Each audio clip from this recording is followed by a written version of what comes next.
Vous pensez que Vladimir Poutine est un tueur? Oui, je le pense. Quel prix doit-il payer? Le prix qu'il doit payer, vous le verrez rapidement. Que le président de la première puissance mondiale puisse menacer Vladimir Poutine, je peux le comprendre. Mais jamais je n'aurais imaginé que quelqu'un au sein de la Russie puisse oser défier le pouvoir de Vladimir Poutine. Les troupes de Wagner ont pris possession de ce quartier militaire de Rostov. Un peu plus tôt, les membres de cette milice privée forte de 25 000 hommes, selon son chef Evgeny Prigojine, se sont déployés dans toute la ville. Nous sommes au quartier général militaire de Rostov-sur-le-Don. Il est 7h30 du matin. Les autres sites militaires de Rostov sont sous contrôle, y compris l'aérodrome. La base militaire de Rostov est un secteur clé pour l'armée russe, car c'est ici que sont coordonnées toutes les opérations militaires de la guerre en Ukraine. Prigojine assure que rien n'entrave le bon fonctionnement des soldats russes.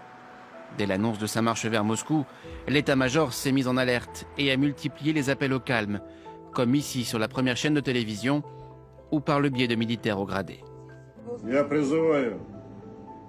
Je vous demande de vous arrêter. L'ennemi ne fait qu'attendre justement que la situation politique intérieure s'aggrave dans notre pays. Il est inacceptable de faire le jeu de l'ennemi en ces temps difficiles pour le pays. Point de départ de cette rébellion, le bombardement supposé de casernes où étaient stationnés des paramilitaires de Wagner en Ukraine. Pour Evgeny Prigojine, Moscou a délibérément bombardé ses troupes pour mieux l'affaiblir. Le chef de Wagner ne nomme directement pas Vladimir Poutine et vise plutôt l'un de ses principaux bras droits, le ministre de la Défense, Sergueï Shoïgu.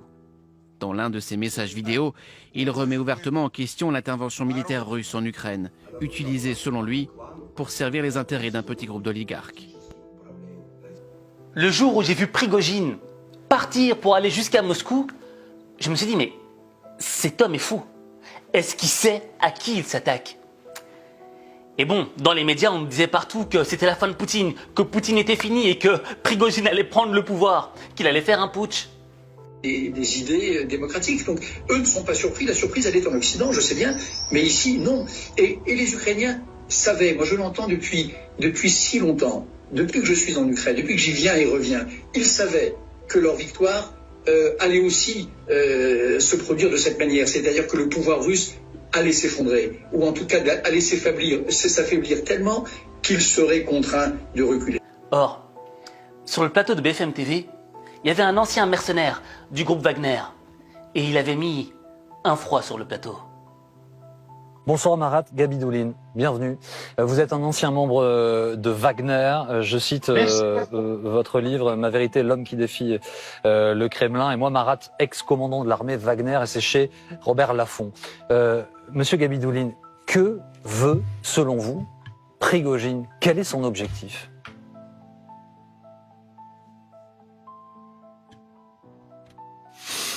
Je pense que dans cette situation, il a un peu exagéré.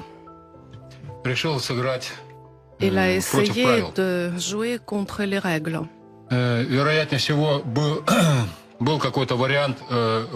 Le plus probablement possible, il y avait une possibilité pour lui de sortir de cette guerre, pour lui ainsi que pour sa milice privée, pour qu'il continue à travailler sur le continent africain, ayant accompli leur rôle en Ukraine. Mais, étant donné que parfois il surestime ses capacités, il a considéré que c'était le moment opportun de s'adresser au président et de faire un choix entre lui, en tant que dirigeant de guerre, et Shoïgu. Shoïgu qui a démontré son incapacité totale en tant que leader militaire, et je pense que c'est tout à fait évident pour tout le monde. Et donc, lui, d'après lui, il pense que lui, en fait, serait une personne tout à fait efficace et qui a été tout à fait efficace dans cette guerre.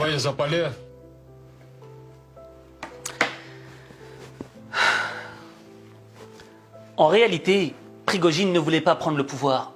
Il ne voulait pas renverser Vladimir Poutine. Non. Prigojine avait été touché dans son ego. Et quand tu es dans sa position, ça se comprend. Je veux dire, le mec a passé plus de 10 ans en prison. Et en sortant de prison, il est devenu vendeur de hot dog. Et en commençant vendeur de hot dog, il est devenu multimillionnaire.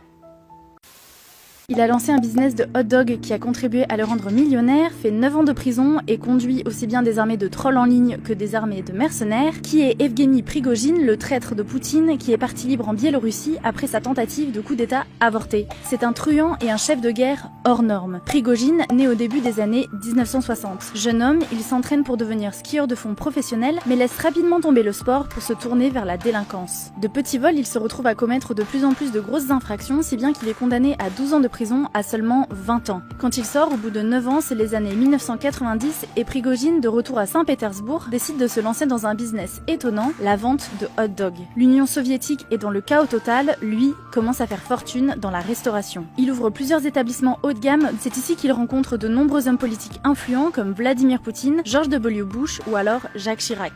C'est à cette même époque qu'il ouvre le premier casino de Saint-Pétersbourg et tape définitivement dans l'œil de Poutine dès le début de sa présidence en 2000. Parti de son stand de hot dog, Prigojine gagne alors son surnom de fidèle cuisinier de Poutine. Il devient un homme riche grâce à des contrats publics qu'il signe avec le ministère de la Défense ou l'Éducation nationale. C'est comme ça qu'il se retrouve à nourrir des millions de personnes. À partir de ce moment-là, il n'a plus qu'une obsession, grimper les échelons, et pour ça, il faut faire plaisir à Vladimir Poutine. Il développe alors des usines à trolls qui auront un rôle central dans la désinformation pro-russe pendant la campagne présidentielle américaine de 2016, traîne aussi dans des milieux mafieux, fait de l'intimidation et est même suspecté d'être lié à des disparitions d'opposants à la fin des années 2010. Et il décide aussi de satisfaire une autre obsession du président russe, la sécurité. Il finance alors la création de Wagner, sa fameuse milice privée qui a aujourd'hui pignon sur rue à Saint-Pétersbourg. Prigojine